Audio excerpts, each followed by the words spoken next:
Madhya Pradesh high court की इंदौर खंडपीठ ने नाबालिग बेटी को अपने पिता को लीवर डोनेट करने की अनुमति दे दी है। कोर्ट ने यह भी कहा कि पूरी सावधानी के साथ जल्द से जल्द यह सर्जरी की जाए। इसके पहले एमजीएम मेडिकल कॉलेज बोर्ड के बाद अब राज्य शासन ने भी नाबालिग को लीवर देने की अनुमति दे दी है।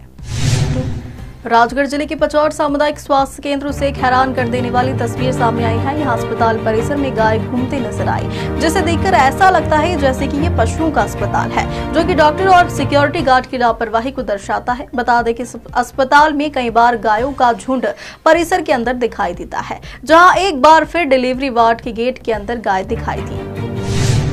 ज्योतिर्लिंग महाकाल मंदिर में श्रावण मास के प्रत्येक शनिवार और रविवार को पहली बार वीआईपी श्रद्धालुओं को भस्म आरती दर्शन की अनुमति नहीं मिलेगी।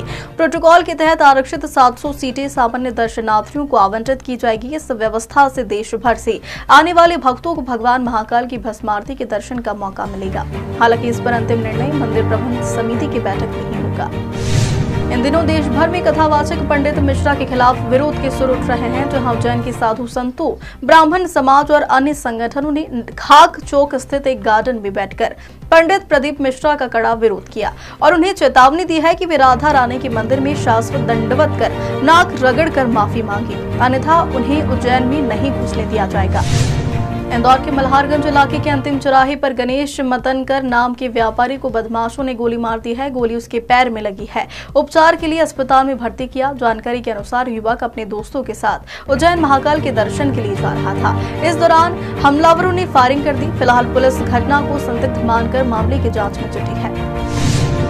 दिल्ली के मुख्यमंत्री अरविंद केजरीवाल की गिरफ्तारी के बीच आम आदमी पार्टी के लिए अच्छी खबर सामने आई है। आप नेता व सांसद संजय सिंह का राज्यसभा का निलंबन खत्म हो गया है। इसके लिए आप नेता संजय सिंह ने उपराष्ट्रपति और राज्यसभा के सभापति जगदीप धनखड़ का आभार जताया है। सांसद संजय सिंह को पिछले साल मानसून सत्र के दौरान राज्यसभा से अमर्यादित व्यवहार की वजह से निलंबित कर दिया था। मध्य प्रदेश में बुधवार को मौसम के दो रंग दिखे हैं। विदिशा के साथ ग्वालियर में 1.8 इंच और धार में 1.25 इंच पानी गिर गया है, तो वहीं यूपी से लगी निवाड़ी जिले के पृथ्वीपुर में पारा 43.5 डिग्री रिकॉर्ड किया। इसके अलावा छतरपुर के बीजावर, दमोह और ग्वालियर में भी तापमान 40 डिग्री के पार रहा। वहीं आगामी 24 घंटे में तेज आंधी के साथ भोपाल समेत गुना, अशोकनगर, ग्वालियर, शिवपुरी और विदिशा में भारी बारिश हो सकती है।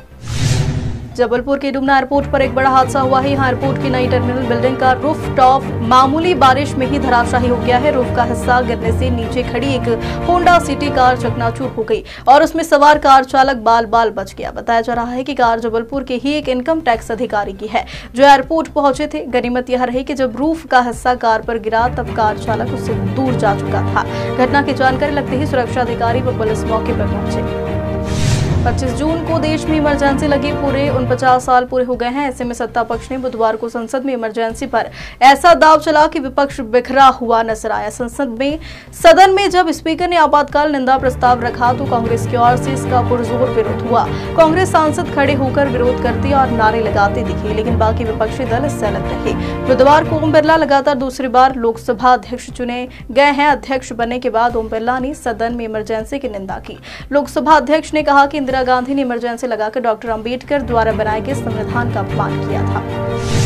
मध्य प्रदेश की अमरवाड़ा विधानसभा सीट के लिए 9 उम्मीदवार चुनाव लड़ेंगे। बुधवार को नामांकन वापस लेने की आखिरी तारीख के बाद 10 जुलाई को होने वाले उपचुनाव के लिए 9 उम्मीदवार मैदान में रह गए हैं। यहाँ कांग्रेस विधायक के बीजेपी में शामिल होने और इस्तीफा देने के बाद उपचुनाव की जरूरत पड़ी है। राज्य के मुख्य निर्वाचन अधिकारी अनुपम राजन ने कहा कि अमरवाड़ा में बुधवार को 7 उम्मीदवारों ने चुनाव से नाम वापस ले लिया। इसके बाद 9 उम्मीदवार मैदान में रह गए हैं। उपचुनाव 10 जुलाई को होगा और वोटों की गिनती 13 जुलाई को